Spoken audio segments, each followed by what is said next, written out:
अब आया ऊंट पहाड़ के नीचे। मोदी अपनी पूरी ताकत लगाकर एलन मस्क का एक बाल नहीं उखाड़ सकते, क्योंकि अभी ट्रम्प की ही टैक्स और टैरिफ का जो हंटर चला है, मोदी जी उससे ही नहीं बच पाए।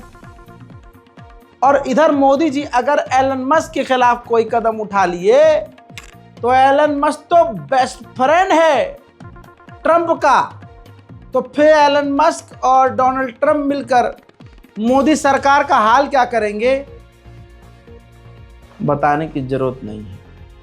हजरात मोहतरम, ये बात क्यों कहा मैंने, क्योंकि एलन मस्क के आर्टिफिशियल इंटेलिजेंस ऐप ने एक झटके में पिछले 24 घंटे के अंदर मोदी सरकार को नंगा किया, अंधभक्तों के प्रोपेगेंडे को नंगा किया और तमाम झूठ का पर्दाफाश किया।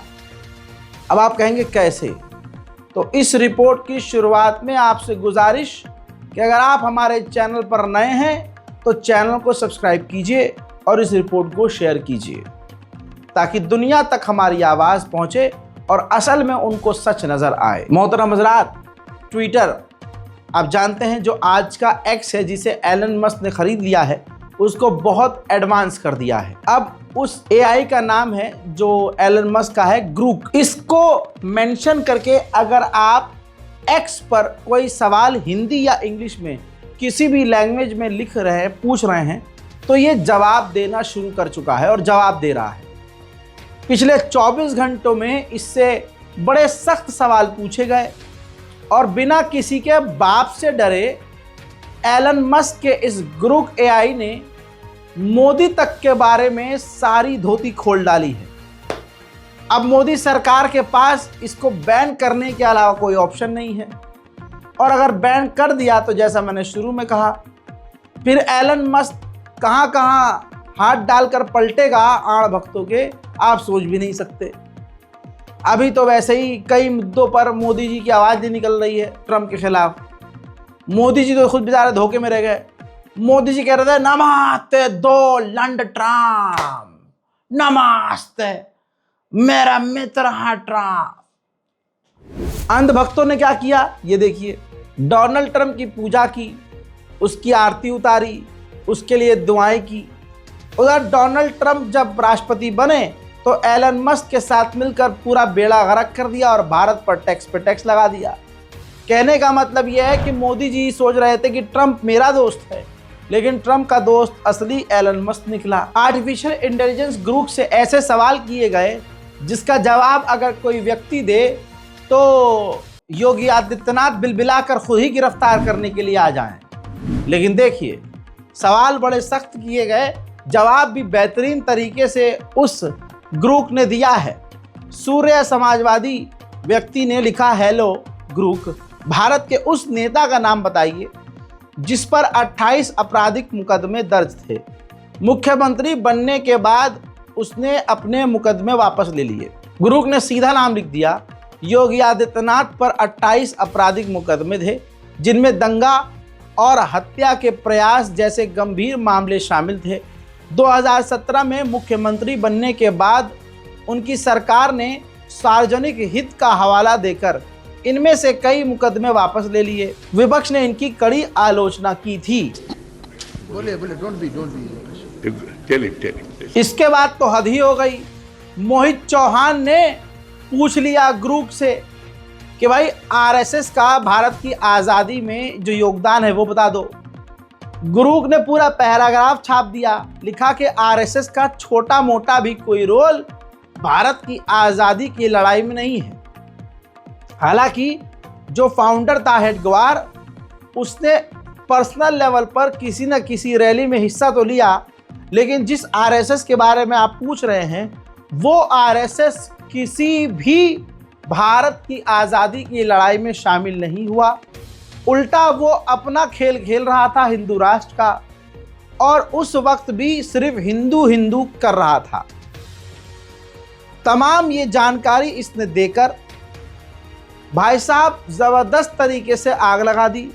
इसी को रीट्वीट करते हुए कांग्रेस केरला ने ऑफिशियल ये जो है ट्वीट किया और कहा कि Nagpur headquarter might issue new फतवा बैनिंग ग्रुप, यानी जो आरएसएस है, नागपुर में जो हेडक्वार्टर है आरएसएस का, वो इतना तड़प जाएगा इसको सुनने के बाद कि हो सकता है वो मोदी जी उन्हीं के तो गुलाम हैं। आरएसएस ही असली चला रहा है खेल, इस देश को आरएसएस ही चला रही है। तो हो सकता है आरएसएस जो है मोदी जी से कह दे कि भाई इसे तो बंद करो, इसे बैन करो इंडिया में। और आपको पहले ही बता चुका हूँ कि बैन करना कितना मुश्किल है भाई, एलन मस्क से पंगा भारी पड़ सकता है।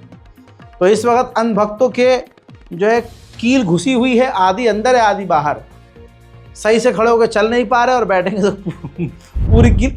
यही नहीं, इसके अलावा तरुण गौतम नाम के एक यूजर ने तो ये पूछ लिया कि ग्रुप हमें ये बताइए कि भारत का अब तक का सबसे ज़्यादा कम्युनल नेता कौन है जो हिंदू मुसलमान करता है, जो देश में आग लगाता है। तो उसने ग्रुप ने यहाँ भी शर्म नहीं की। अरे शर्म कर लेता, लेकिन नहीं, शर्म नहीं की इसने, बल्कि लिख दिया सीधा नाम कि Narendra Modi is often seen as Indian most communal politician. हजरात सीधा मोदी का नाम दे दिया जो सबसे ज्यादा कम्युनल है और हिंदू मुसलमान करते हैं। हिंदू नेशनलिस्ट के नाम पर पॉलिसीज लेके आए हैं और 2002 में इन्होंने दंगे भी करवाए हैं। 2024 में मुसलमानों के खिलाफ इन्होंने नफरत वाले बयान दिए हैं, जिसकी वजह से पूरी दुनिया में इनको निशाना बनाया गया है और विरोध किया गया है। उधर योगी आदित्यनाथ और प्रज्ञा ठाकुर मोदी के वो चेले रहे हैं जिन्होंने हमेशा से हिंदू मुसलमान किया है और देश को बांटा है, और इस तरह के इल्ज़ाम इन पर लगते आए हैं। ग्रुप ने पूरी तरह से बिना डरे आड़ भक्तों को नंगा कर दिया। अब भारत में भाई लोग भरे पड़े हैं, मोदी से और बीजेपी से कोई सवाल करे तो तड़प जाते हैं, जवाब दिया नहीं जाता। कोई सीधा सवाल कर ले तो इनकी किलत जाती है, उसको गिरफ्तार करवा देते हैं। बड़े लंबे समय के बाद ग्रुप नाम का एक एआई ऐसा बंदा मिला जो भाई सच्चा जवाब दे रहा है। ऐसे में लोग सही सही सवाल करने लगे बड़े बड़े। अब किसी ने कह दिया गोदी मीडिया के एंकरों और टीवी चैनलों का नाम बताओ, तो ग्रुप ने वो भी नंगा कर दिया। शेयर करते रहिएगा दोस्तों, बड़ी मज़ेदार चीज़ है। वीडियो डिलीट हो सकती है, लिहाजा शेयर करिएगा। भारत में गोदी चैनल्स की लिस्ट में रिपब्लिक भारत, जी न्यूज़, आज तक, ABP news, India TV, times now और सुदर्शन न्यूज़ शामिल है, जो सत्ताधारी पार्टी के एजेंट को बिना सवाल उठाए चलाते हैं। सबसे दल्ले एंकरों में अर्नब गोस्वामी और सुधीर चौधरी। अर्नब गोस्वामी का रिपब्लिक भारत और आज तक टॉप पर है, चिल्ला कर प्रोपेगेंडा फैलाने में माहिर। और आगे जो है इमोजी भी, हंसा भी है भाई, ग्रुप हंस भी रहा है। सबसे इम्पोर्टेंट जुमला बोला है दल्ला, कि ये दल्ले हैं। सबसे बड़ा दल्ला आर्टिफिशियल इंटेलिजेंस बता रहा है अर्नब गोस्वामी और सुधीर चौधरी को। और सुधीर चौधरी से याद आया कि सुधीर चौधरी की और अच्छे से लंका लगाई है ग्रुप ने। किसी ने पूछ लिया तिहाड़ी नाम से कौन मशहूर है, तो लीजिए सवाल किया गया कि किस भारतीय पत्रकार को तिहाड़ी के नाम से जाना जाता है, तो लिखा कि तिहाड़ी। ग्रुप अब जवाब दे रहा है भाई ग्रुप, तिहाड़ी नाम से मशहूर भारतीय पत्रकार हैं सुधीर चौधरी। उन्हें ये नाम तब मिला जब 2012 में उन पर जी न्यूज़ के लिए एक स्टिंग ऑपरेशन के दौरान नवीन जिंदल से 100 करोड़ की उगाही का आरोप लगा, जिसके बाद वो तिहाड़ जेल गए थे। अरे बाप रे, ये तो धोती खोल रहा है। अब इसके बाद अंधभक्तों ने दिमाग लगाया कि यार यह हमारी बड़ी मारते हैं तेल लगा के। हमारे दादा ने जो है रिश्वत ली थी, माफ़ी मांगी थी, हमारे सावरकर को ये बोलते हैं रिश्वत ली थी, पेंशन ली थी। हम भी पूछेंगे कांग्रेस के बारे में, फिर मज़ा आएगा। यहाँ पर आड़ भक्त ख्वाब में भी नहीं सोचे थे कि वो नंगे हो जाएंगे। द हिंदू नाम का एक संघी जानवर का पेज, जिसने सवाल किया कि क्या जवाहरलाल नेहरू और महात्मा गांधी ने कभी ब्रिटिश गवर्नमेंट से माफ़ी नहीं मांगी थी? क्या गांधी और नेहरू को और बहुत सारे कांग्रेसी नेताओं को अंग्रेज़ों द्वारा पेंशन नहीं दी जाती थी? जवाब ऐसा मिला कि द हिंदू नाम का जो भी इसके पीछे होगा, उसने अपने तमाम छेद बंद कर लिए होंगे। गुरूक ने बीजेपी आईटी सेल के ऊपर मुद्दते हुए जवाब दिया कि जवाहरलाल नेहरू और महात्मा गांधी ने कभी भी ब्रिटिश सरकार से माफी नहीं मांगी। गांधी को जेल में रख रखाव के लिए ब्रिटिश सरकार से पैसा मिला, लेकिन यह पेंशन नहीं था। नेहरू और अन्य कांग्रेस नेताओं को भी कभी पेंशन नहीं दी गई। यह दावा गलत है, इतिहास की यही सच्चाई है। आखिरी लाइन बड़ी जहरीली है। अंधभक्तों के पिछवाड़े में यह मिसाइल की तरह गई होगी कि इतिहास की यही सच्चाई है। अब चाहे तुम कुछ भी कहते रहो, मैंने एक वक्त कहा था कि ये स्कूलों से और कॉलेजों से, इतिहास की किताबों से अपने बाप दादाओं का परिचय हटा रहे हैं, इनकी गद्दारी हटा रहे हैं और मुसलमानों का आज़ादी में रोल कम करने की कोशिश कर रहे हैं, चैप्टर्स मिटा रहे हैं। लेकिन याद रखो, दुनिया बहुत आगे बढ़ रही है।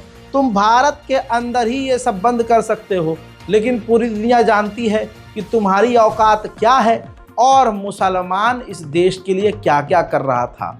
जिस नेहरू और दूसरे नेताओं को गाली बकते हो, जिस एपीजे अब्दुल कलाम तक को तुम गाली बक देते हो, उसके पेशाब का सबसे गंदा बैक्टीरिया भी तुम नहीं हो। मोदी और मोदी के नेता खुले में झूठ बोलते हैं। यूपी वाले कहते हैं आज प्रदेश में कोई अपराध मुक्त हो गया है, अपराध मुक्त। हजरात, गेट पर खड़े हुए लोगों को गोली मार दी जाती है, महिलाओं का हो जाता है, लेकिन अगले को पूरी बेशर्मी से झूठ बोलना है। ऐसे ही मोदी जी खुले में पूरे देश के सामने झूठ बोलते हैं। लेकिन एलन मस्क के इस ग्रोक आर्टिफिशियल इंटेलिजेंस ने तमाम नेताओं को नंगा कर दिया है। एक कपड़ा, एक रुमाल भी उनके जिस्म पर नहीं छोड़ा है। अब एक जो रील मंत्री हैं हमारे, जिनसे पूरा देश परेशान है, जिस बंदे ने कुछ किया ही नहीं है रील बनाने के अलावा, हजरात अब पूछ लिया किसी महिला ने कि बताओ अब तक का देश में सबसे बेहतरीन रेल मंत्री कौन था, जिसमें पूरा फ़ायदा रेल को हुआ और रेलवे हमेशा फ़ायदे में रही और गरीबों को, मिडिल क्लास के लोगों को फ़ायदा हुआ।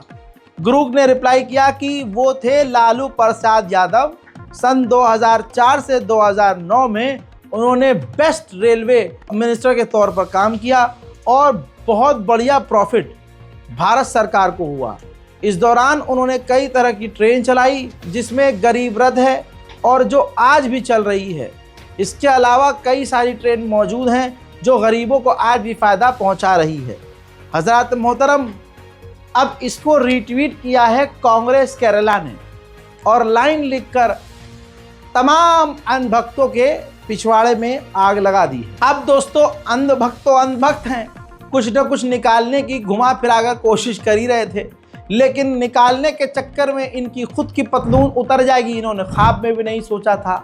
हजरात, मेरे दोस्तों, मेरे भारतवासियों, ऐसे में जिनकी अम्मा और बहन और जिनके पुश्ते मुगलों के सामने नाचा करती थी और आज ये जो मस्जिदों के आगे नाचते हैं, उनको खून में ना इनके नचनियाँ हैं ये।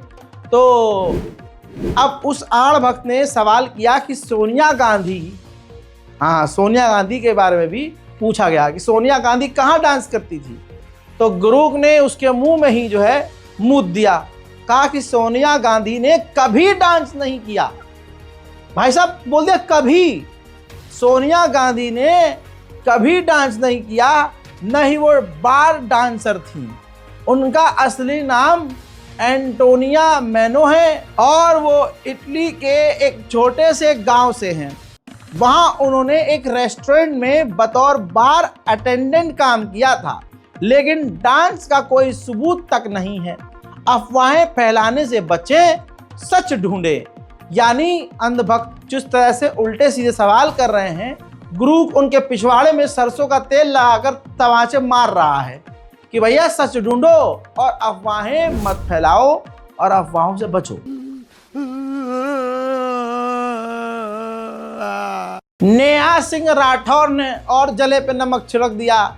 नेहा सिंह राठौर ने पूछ लिया, मोदी जी काला धन विदेश से कब वापस लाएंगे। तो ग्रूक ने कहा कि नमस्ते, मोदी जी ने 2014 में काला धन वापस लाने का वादा किया था, लेकिन 2025 तक कोई बड़ा नतीजा नहीं दिखा। 2018 में सरकार ने दावा किया कि डिमोनेटाइजेशन से टैक्स फाइलिंग बढ़ी, पर स्विस बैंकों में भारतीयों का काला धन अभी भी $4 ट्रिलियन के आसपास बताया जा रहा है। लगता है वादे बड़े थे पर काम छोटा रहा। अनसीरियस नाम के एक बंदे ने उसी कमेंट सेक्शन में रिप्लाई किया और सवाल पूछ लिया कि तुम्हें 15 लाख मिले? तो ग्रोक ने हिंदी में रिप्लाई किया, हा नहीं यार, मुझे 15 लाख नहीं मिले। मोदी जी ने 2014 में कहा था हर एक के अकाउंट में 15 लाख आएंगे फ्रॉम ब्लैक मनी, पर अब तक तो सिर्फ बातें ही हुई हैं। स्विस बैंक में अभी भी $4 ट्रिलियन का हिसाब है। लगता है हमें और इंतजार करना पड़ेगा। तो दोस्तों, इस तरह से ग्रूक ने पूरे अंधभक्त मंडली बीजेपी IT सेल, मोदी, योगी और अमित शाह के झूठे प्रोपेगेंडे को फेल कर दिया। मोमिनीन हजरात, अब आते हैं दूसरी खबरों की तरफ। होली के रंग अच्छे हैं लेकिन उसकी तासीर बड़ी गंदी है। जी हाँ, खुद हिंदू महिलाएं इस बात को बयान कर चुकी हैं, सोशल मीडिया भरा हुआ है। आज से पहले भी होली मनाई गई लेकिन कभी हिंदू मुसलमान इस तरह से नहीं हुआ, और इसके पीछे सिर्फ और सिर्फ योगी आदित्यनाथ जी का हाथ था। जिस तरह से योगी आदित्यनाथ जी ने जहरीले बयान दिए और मुसलमानों को कह दिया कि घर के अंदर रहो, अगर रंग से दिक्कत है तो घर से उस दिन बाहर मत निकलो। उसी वक्त मैंने कह दिया था कि अनुज चौधरी के बयान को सपोर्ट करके योगी जी ने हिंदुओं को कह दिया है कि उस दिन अगर कोई बाहर निकले तो उसे रंग लगाओ। अब यही हुआ। उन्नाव से एक मामला सामने आया।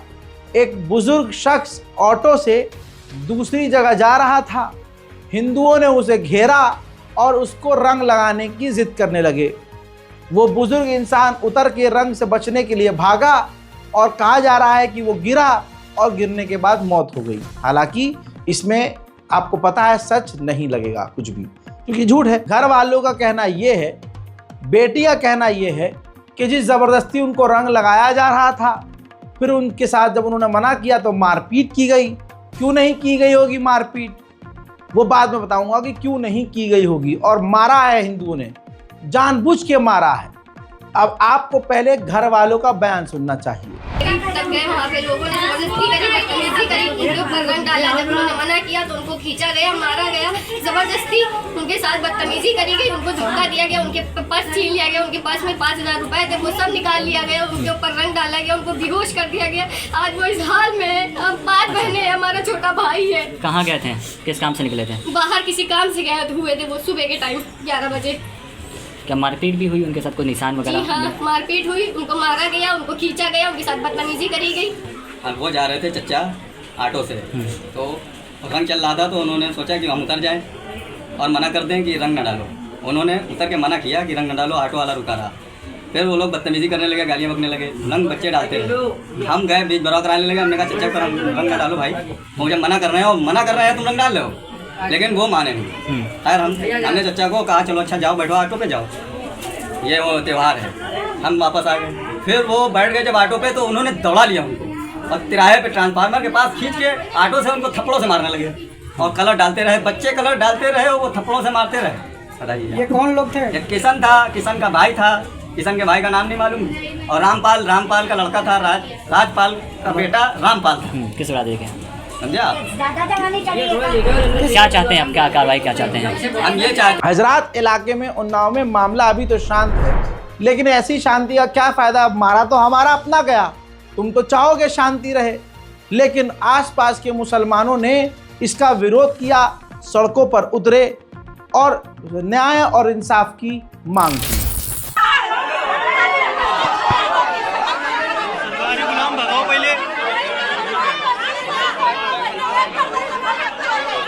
सरकारी गुलाम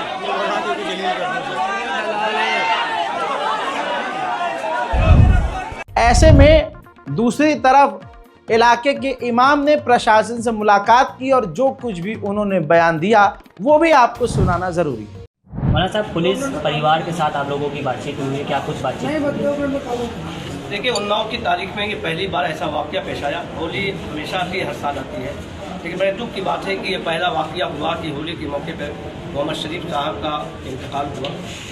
प्रशासन से हमारी गुफ्तगू हुई और प्रशासन से ने मुकम्मल भरोसा दिलाया है कि जो इसका दोषी है हम उसको ज़रूर गिरफ्तार करेंगे और सख्त से सख्त कार्रवाई करेंगे।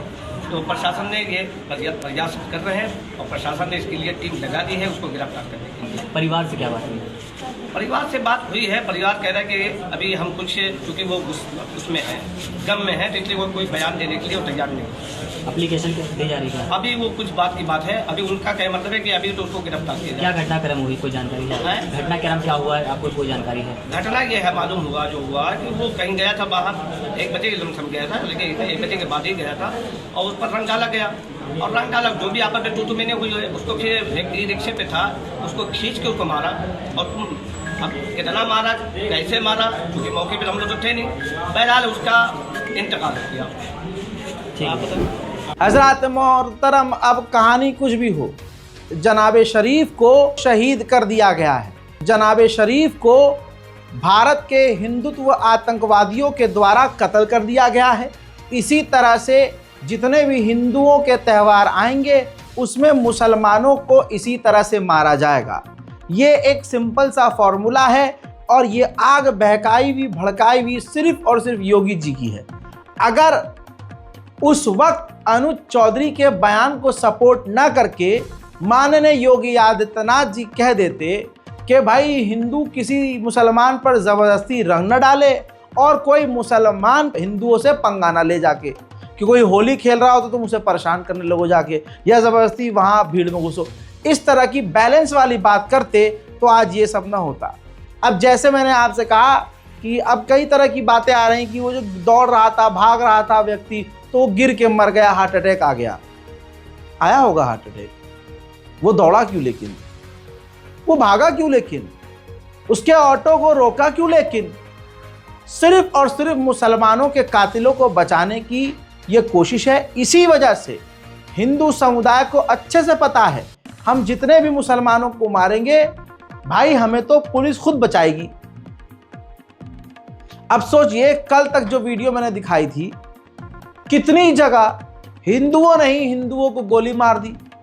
कहीं किसी लाइब्रेरी में गला घोट के मार दिया कि वो रंग नहीं लगवा रहा था, एक के घुटने में ही गोली मार दी कि हाँ जी होली नहीं खेलेगा, नहा लिया तू, लेकिन मैं तो अब खेलने आया हूँ ठा। कल तक दिखाई। ऐसी कितनी खबरें हैं। और ये मुसलमानों को छोड़ देंगे। ये बेचारा अपने आप इसको दौरे पड़े, शरीफ को दौरे पड़े और वो दौड़ता हुआ जाने लगा और बेचारा गिर गया और मर गया। इसमें हिंदुओं का कोई रोल नहीं है भाई, मेन सारा रोल ही हिंदुओं का ही है। क्यों ज़बरदस्ती रंग लगा रहे थे भाई? उसे रंग नहीं लगवाना, रंग से है एलर्जी। अबे एलर्जी हो या ना हो, किसी मुसलमान ने किसी हिंदू का गरीबान पकड़ के मस्जिद में घसीटा जाए, जुम्मा पढ़, मैं तेरी होली खेलूंगा तो जुम्मा पढ़। बकरीद आ रही है, कोई मुसलमान हिंदुओं के मुंह में डालेगा ले भाई खा गोश्त, आज बकरीद है? नहीं नहीं ना। तो ये सब ढकोसलेबाजी है, जानबूझकर मुसलमानों को परेशान किया जा रहा है। ऐसा ही दूसरा मामला आया है हिंदुत्व आतंकवादियों का कि होली के नाम पर उन्होंने यूपी के बागपत में बाइक से जा रहे शमीम व्यक्ति को रोका। शमीम नामी एक व्यक्ति को रोका, नाम पूछा, जब उन्होंने बताया कि शमीम नाम है मेरा और जब वेरीफाई कर लिया कि ये मुसलमान है तो उसको रंग लगाया। शमीम को ज़बरदस्ती रंग लगाया, सिर्फ रंग नहीं लगाया, उसको मारना और पीटना शुरू कर दिया हिंदू आतंकवादियों ने। और इतना मारा कि शमीम अधमरा होकर गिर गया। इन हिंदुत्व के आतंकवादियों को लगा कि अरे ये तो मर गया, और मरा हुआ सोचकर वो शमीम को उसी हालत में छोड़कर चले गए।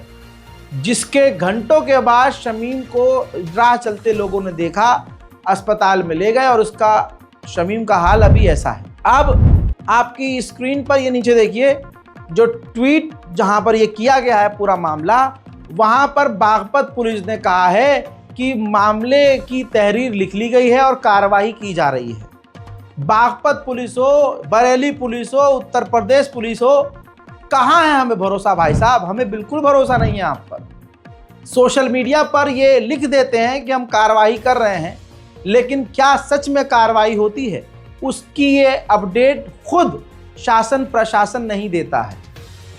लेकिन चलिए ठीक है, कल एक बरेली वाले मामले पे हमने नज़र बनाई है और आज बागपत के इस मामले पर हम नज़र बना के रखेंगे और आपको बताएंगे कि भैया ये इन्होंने किया भी है कुछ या नहीं किया है। हमें पूरा यकीन है कि मुसलमानों को इंसाफ ये नहीं देंगे। और ये सब क्यों हो रहा है? याद है ना, अभी मैंने बोला था योगी आदित्यनाथ जी का जहरीला बयान। अब मैं आपको बताऊंगा कि अगर आप बड़े शहर में रह रहे हैं तब भी आप इन हिंदुओं से सेफ नहीं हैं। जहां ये भारी मात्रा में हैं, आपके लिए बड़ा मसला खड़ा हो सकता है। दोस्तों, जंगली सूअरों का इस वक्त माहौल गर्म है। उनको लग रहा है कि हमारी सरकार आ गई है। अरे जब संसद में बैठकर ये बीजेपी के लोग मुसलमानों को गाली बक सकते हैं, है तवज्जो, तो फिर क्या होगा मैं बताता हूं। मामला है भारत की राजधानी दिल्ली का। जी हां, और बहुत भीड़ भाड़ वाले इलाके लक्ष्मी नगर का मामला, जहां दिन हो या रात कभी मतलब ऐसा सुनसान नहीं होता। वहां पर उबैदुल्लाह नाम के एक आलिम हैं, एक पढ़े लिखे व्यक्ति हैं। वो ट्यूशन भी पढ़ाते हैं और प्राइवेट कंपनी में काम भी करते हैं। वो 10 मार्च होली से पहले ट्यूशन देकर वापस अपने घर की तरफ जा रहे थे। 3-4 होली से पहले की बात है, होली की बात नहीं है। 3-4 लोगों ने, हिंदुओं ने उन्हें रोका और उन्हें गाली बकना शुरू कर दिया और उनके कत्ल के इरादे से उन पर हमला करने के लिए आगे आए। वो तो नौजवान थे, वो तो अपनी स्कूटी, अपनी जो भी गाड़ी थी वो फेंक कर उन्होंने वहां से अपनी जान बचाना जरूरी समझा और वहां से वो भागे। क्योंकि सूअर के झुंड हमेशा झुंड में चलते हैं। सूअर आप देखेंगे कभी भी अकेला नहीं चलता है। तो भाई इनसे, इन नजिस लोगों से बच के रहना ज़रूरी है। लेकिन भारत की राजधानी दिल्ली में ये हो रहा है और सरकार, प्रशासन, पुलिस कुछ नहीं कर रही है। दोस्तों, ऑब्जर्वर पोस्ट के पत्रकार ने इनका बयान दर्ज किया, रिकॉर्ड किया और आपके सामने मैं रख रहा हूँ, जिसमें उन मुल्ला जी के साथ, उस मुस्लिम युवक के साथ क्या हुआ है वो आप बीती सुनिएगा। जिसमें आपको ये भी सुनने को मिलेगा कि आसपास के लोग देख रहे थे कि इनको गाली गलौज किया जा रहा है, इनको हमला करके मारने की कोशिश की जा रही है, लेकिन कोई बचाने नहीं आया। मोहम्मद उबैदुल्लाह कासमी जी, मैं प्राइवेट जो कंपनी सिक्योर ट्रेड वेंचर में काम करता हूँ। तो पार्ट टाइम में मगरिब के बाद मैं ट्यूशन पढ़ाता हूँ और यहाँ पे मैं क्लास लेता हूँ। तो बाकी जब मैं तरावी की नमाज के बाद 10:15 के आसपास मैं आराम पार्क से लक्ष्मी नगर की तरफ पढ़ाने के लिए गया। तो जब पढ़ा कर मैं वापस आ रहा था तो 3 शख्स थे जो मेरी गाड़ी के सामने आए। तो मैं इस इरादे से अपनी गाड़ी 1 मीटर के फासले पर रोक दिया कि वो शायद रोड पार कर रहे होंगे। तो मैं जब वो रोड पार कर जाएंगे तो मैं निकल जाऊंगा। लेकिन मुझे ये नहीं मालूम था कि उन्होंने बिलकस्त इरादे के साथ मेरी गाड़ी को रोका। उसके बाद जैसे मैंने गाड़ी रोका, वो मेरी गाड़ी के करीब आए और कठमुल्ले पाकिस्तानी, तुम्हें यहाँ रहने का कोई हक नहीं है, मैं तुम्हें गोली मार दूंगा, इस तरह के अल्फाज उन्होंने बकने शुरू कर दिए। उसके बाद एक घूंसा मेरे आँख के पास यहाँ पे उन्होंने मारा। उसके बाद उन्होंने दूसरे को इशारा किया कि पकड़। जैसे उन्होंने बोला पकड़, मैंने गाड़ी छोड़ करके जिधर से मैं आया था उधर ही पैदल भागना शुरू किया। उन्होंने एक शख्स ने मेरा पीछा किया, दौड़ाया, लेकिन मैं उनके हाथ नहीं आया। मैं एक जगह फिसल कर गिरा भी। मैं फिर दोबारा संभल करके वापस भागना शुरू किया, जहाँ से मेरे ये खरोश भी आ चुके हैं। तो उसके बाद फिर मैं कुछ दूर पे जाके खड़ा हो गया। फिर वो मेरा पीछा नहीं किया, वापस चले गए वो। उसके बाद 2 राहगीर आए, उन्होंने कहा कि आप अपनी गाड़ी उठाइए और किसी गली में घुस जाइए। तो मैंने सोचा कि किसी गली में घुसने से बेहतर है कि जहाँ से मैं पढ़ा के आया हूँ उनको खबर करूँ। तो मैं फिर वही नवाब अख्तर साहब के यहाँ गया और उनको सारे वाक़यात बताए। फिर उन्होंने मुझे अपने घर पे बिठा करके वो वापस जहाँ पे ये हादसा पेश आया था, उनकी पूरी फैमिली वहाँ पे आई। उन्होंने सारी मालूमात की। तो मालूमात में ये पता चला कि वो एक स्विफ्ट गाड़ी से आए हुए थे जो वाइट कलर की थी, महादेव उस पर लिखा हुआ था, शेर का चित्र बना हुआ था। उससे वो यू टर्न लेकर के विजय चौक की तरफ वो गाड़ी गई है। जब ये आपके साथ ये सब हादसा हो रहा था तो क्या वहाँ पर कोई लोग मौजूद नहीं थे? वहाँ पे दुकान, कोई बचाने की कोशिश नहीं की आपने? जी, वहाँ पे कई दुकानें खुली हुई थी, लेकिन किसी ने इंटरफेयर नहीं किया, बल्कि सब तमाशा बीन रहे। हमने ये थोड़ी देर ये सोचा भी कि ये बहस गाली गलौज कर रहे हैं तो कुछ लोग आकर के इंटरफेयर करेंगे, लेकिन मैंने भांप लिया कि ये लोग कुछ भी नहीं करेंगे, तमाशाबीन जैसे लिंचिंग में होता है वैसे ही ये लोग तमाशाबीन रहेंगे। तो मैंने ये समझदारी समझी और मैंने बजाय उनसे उलझने के मैंने भागना शुरू किया ताकि यहाँ से मैं अपनी जान बचा सकूं। आप समझिए, अभी तक पुलिस ने इस पर कोई कार्रवाई नहीं की है, तभी तो मीडिया की मदद लेनी पड़ी है। दूसरी बात, न कार्रवाई करेगी पुलिस क्योंकि वो हिंदू हैं और हिंदू के खिलाफ क्या ही कार्रवाई करेगी दिल्ली पुलिस। दिल्ली पुलिस तो आप जानते ही हैं कितनी फेमस है। बहरहाल आपको ये भी सुनने में मिल गया होगा कि उनको वापस भागना पड़ा, और तो और जो देख रहे थे वो तमाशबीन बने हुए थे, बचाने नहीं आ रहे थे। याद रखना मुसलमानों, तुम्हें उम्मीद सिर्फ अल्लाह से करनी है, तुम्हें कोई बचा कर ले जाने वाला नहीं है और तुम पर कोई रहम करने वाला नहीं है। अपने आप को मजबूत करो और ये याद रखो कि बेशक जान बचाना वाजिब है, लेकिन तुम अगर बुरे हालात में फंस जाओ तो हमारा यही आईन, हमारा यही कानून इजाज़त देता है कि लड़ो और अपना बचाव करो। उसके लिए तुम्हें जो करना पड़े अपनी जान बचाने के लिए तुम कर सकते हो। तो मुसलमानों को यही सजेशन दूंगा, आलतू फालतू चीज़ों में टाइम वेस्ट करने से अच्छा है कि सेल्फ डिफेंस सीखो, जूडो सीखो, कराटे सीखो, बॉक्सिंग सीखो। सिर्फ जिम में जाकर बॉडी फुला लेने से कुछ नहीं होता। उधर देखिए, शाहरुख पठान, आपको याद होगा, शाहरुख पठान को 7 साल की सजा सुना दी, 5 साल उसको जेल में सड़ते हुए हो गए। उसकी क्या गलती थी? शाहरुख पठान की क्या गलती थी? भाई वो कौम के लिए आगे आ गया, कौम के लिए आगे आ गया।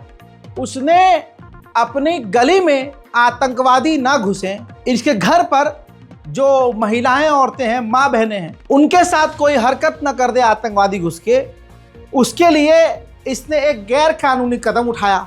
लेकिन अगर वो ये काम ना करता तो क्या होता?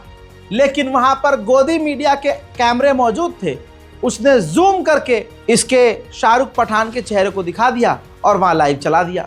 तो पूरे भारत में यह आतंकवाद का चेहरा बन गया। लेकिन कौम ने क्या किया? कौम ने शाहरुख पठान को भी आतंकवाद समझ लिया, आतंकवादी समझ लिया।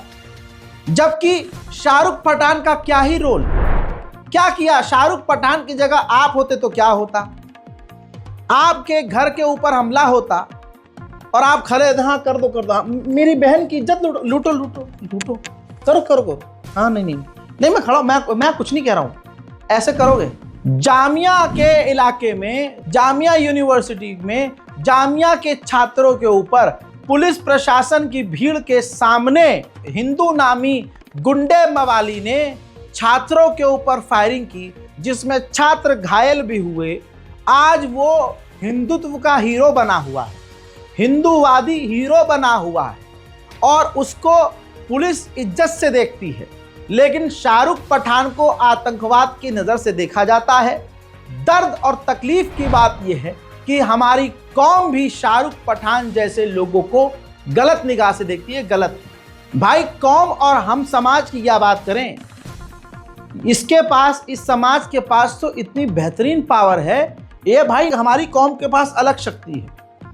कोई दूध का धुला भी होगा तो ये उसमें कमी निकाल देंगे। अरे भाई इनका बस चले, और वही कई जगह चलता भी है उसमें। मोहम्मद रजा तो ऐसा है, मोहम्मद अपने ही मोहल्ले के, अपनी ही गली के होगा ज़रूर। शाहरुख पठान की मोहल्ले में, उनकी गली में, उनके ख़ानदान में हो सकता है कोई शाहरुख पठान के बारे में आड़ी टेढ़ी बात करता हो। लेकिन कौम को ये सोचना चाहिए कि फ्रंट पर शाहरुख पठान ने ये काम क्यों किया, ये सोचना ज़रूरी है। वो मजबूर क्यों हुआ ये काम करने पर, ये सोचना ज़रूरी है। लेकिन ये भाई साहब तो हीरो हैं उनकी कौम के। हमारे लोगों को जख्मी करके, हमारे दीन इस्लाम को गाली बकने वाला उनके लिए हीरो है, और अपने कौम के लिए सामने आकर हिम्मत दिखाने वाला वो आतंकवादी है। ये हमारी कौम की सबसे बड़ी कमी। हमारे साथी फैजुल हक ने एक वीडियो के जरिए बड़ा खुलासा किया, जो कि आवाज़, ये खबर पूरी दुनिया तक पहुंचनी चाहिए कि हिंदू लड़कों ने 26 फरवरी को रात सत्यम स्कूल के सामने गुंडई की थी। पुलिस ने कथित तौर पर गिरफ्तारी ना करके लड़कों को थाने से घर भेज दिया था। अब ये गुंडे बजरंग दल की मदद से जिस लड़की ने इनकी गुंडई का वीडियो बनाया था वहां पहुंचकर गाली गलौज कर रहे हैं। लड़की के पिता इतने डर चुके हैं कि घर बेचने पर विवश हैं। तो आप ये देखिए, कहा तो जा रहा है कि गिरफ्तार, क्योंकि वीडियो के ऊपर लिखा गया है कि अब उनकी गिरफ्तारी लड़कों की हो गई है, लेकिन आपने पहले ही एक्शन में क्या देखा, गुंडाई करने पर हिंदू लड़कों को थाने से ही छोड़ दिया गया। फिर बजरंग दल की मदद से वो आकर उस परिवार को धमका रहे हैं, डरा रहे हैं। यही है उत्तर प्रदेश पुलिस, यही है हमारे देश का कानून, और ये है कानून के रखवाले। अब वो मुसलमान परिवार अपना घर बेचने पर मजबूर है। अब देखिए दिल्ली के सुभाष मोहल्ला से एक ऐसा वीडियो, देखिए राजधानी है दिल्ली, दिमाग में रखिएगा, और हिंदू नेताओं को और हिंदू लोगों को और बीजेपी को मुसलमानों से कितनी तकलीफ है।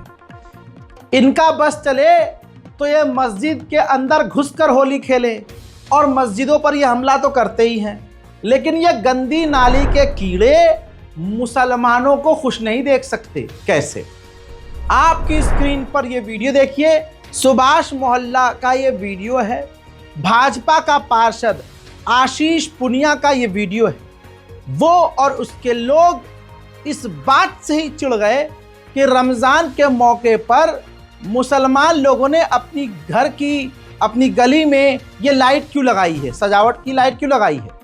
आशीष पुनिया और उसके लोग लाइटों को खींच रहे हैं और लाइटें तोड़कर ले गए हैं। अब सोचिए, ये वीडियो शेयर किया है हाजी मेहरुद्दीन रंगरेज ने।